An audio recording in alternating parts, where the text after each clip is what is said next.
বাংলাদেশ, বাংলাদেশের মানুষ গণতন্ত্রের পথে হাঁটতে শুরু করেছে। যেসব মানুষরা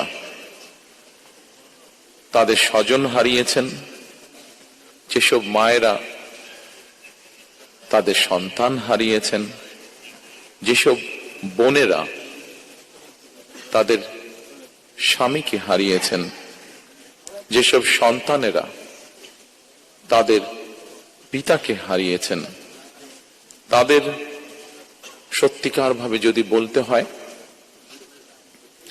আসলে আপনাদেরকে সান্ত্বনা দেওয়ার মতন ভাষা বোধহয় আমাদের কাছে নেই।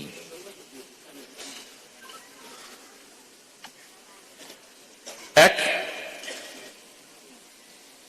দুঃসহ সময় আমরা অতিক্রম করেছি। এই দুঃসময়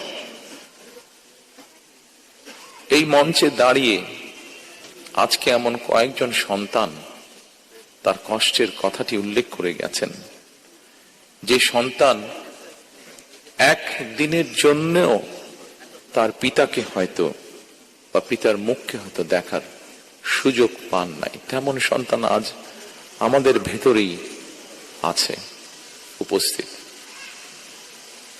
হয়তো বা একমাত্র আল্লাহ রাব্বুল আলামিন জানেন যে সন্তান তার পিতাকে না দেখার কষ্টের কথা এখানে বলে গিয়েছে।